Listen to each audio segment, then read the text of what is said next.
एक बार की बात है, एक छोटा सा लड़का था जिसका नाम राजू था। वह एक बहुत ही शर्मीला लड़का था। उसे किसी से भी बात करने में बहुत संकोच होता था। वह हमेशा अकेला ही रहता था और दूसरों के साथ घुलने मिलने से डरता था। एक दिन राजू के स्कूल में एक नया लड़का आया। उसका नाम अजय था। अजय बहुत ही मिलनसार और बातूनी लड़का था। वह जल्द ही राजू के दोस्त बन गया। अजय ने राजू को समझाया कि संकोच करना कोई बुरी बात नहीं है, लेकिन अगर वह हमेशा अकेला रहेगा तो वह कभी भी दूसरों के साथ घुल मिल नहीं पाएगा। अजय की बातें सुनकर राजू को कुछ समझ आया। उसने फैसला किया कि वह अब संकोच नहीं करेगा। वह दूसरों के साथ बात करने की कोशिश करेगा। अगले दिन स्कूल में जब अजय और राजू बात कर रहे थे, तभी उनके पास एक लड़की आई। उस लड़की का नाम प्रियंका था। प्रियंका बहुत ही सुंदर और आकर्षक लड़की थी। राजू को प्रियंका से बात करने में बहुत संकोच हो रहा था, लेकिन उसने हिम्मत करके प्रियंका से बात की। प्रियंका ने राजू से बहुत अच्छी तरह से बात की। राजू को प्रियंका से बात करके बहुत अच्छा लगा। उस दिन के बाद राजू ने संकोच करना छोड़ दिया। वह दूसरों के साथ खुलकर बात करने लगा। वह प्रियंका के साथ भी बहुत अच्छी तरह से घुल मिल गया। राजू की कहानी से यह सीख मिलती है कि संकोच करना कोई बुरी बात नहीं है, लेकिन अगर हम हमेशा संकोच करेंगे तो हम कभी भी दूसरों के साथ घुल मिल नहीं पाएंगे।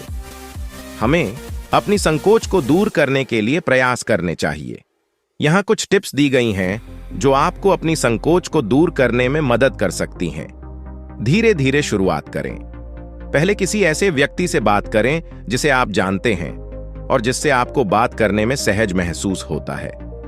आत्मविश्वास रखें। याद रखें कि आप एक अच्छे इंसान हैं और आपके पास बात करने लायक बहुत कुछ है। गलतियों से न डरें। हर कोई गलतियां करता है।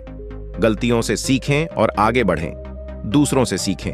देखें कि अन्य लोग कैसे बात करते हैं और उनके से बात करने की कोशिश करें। अपनी संकोच को दूर करने के लिए प्रयास करें। इससे आपका जीवन और भी बेहतर बन जाएगा। एक बार की बात है, एक छोटा सा गांव था। गांव में एक लड़का रहता था जिसका नाम था करण। करण एक बहुत ही दयालु और मददगार लड़का था। वह हमेशा दूसरों की मदद के लिए तैयार रहता था। एक दिन गांव में एक बूढ़ा आदमी आया। वह बहुत गरीब था और उसे खाने को भी नहीं मिल रहा था। करण ने उस बूढ़े आदमी को अपने घर पर रहने के लिए कहा। करण ने उस बूढ़े आदमी को खाना पीना दिया और उसे कपड़े भी दिए। एक दिन गांव में एक चोर आया। उसने करण के घर में चोरी की और बहुत सारा सामान चुरा लिया। करण बहुत दुखी हुआ। उसने सोचा कि वह क्या करे। करण ने सोचा कि वह बूढ़े आदमी को उस चोरी के बारे में नहीं बताएगा। वह नहीं चाहता था कि बूढ़े आदमी को बुरा लगे। करण ने बूढ़े आदमी को चोरी के बारे में नहीं बताया। उसने खुद ही उस चोरी की हुई चीजों को वापस खरीदा। करण की इस दयालुता से बूढ़ा आदमी बहुत खुश हुआ। उसने करण को धन्यवाद दिया। करण की दयालुता की बात गांव में जल्दी ही फैल गई। लोग करण की बहुत प्रशंसा करने लगे। एक दिन एक राजकुमार गांव आया। उसने करण की दयालुता के बारे में सुना था। उसने करण को अपने महल में बुलाया। राजकुमार ने करण से कहा, मैं तुम्हारी दयालुता से बहुत प्रभावित हूं। मैं तुम्हें अपना मंत्री बनाना चाहता हूं। करण राजकुमार के प्रस्ताव से बहुत खुश हुआ।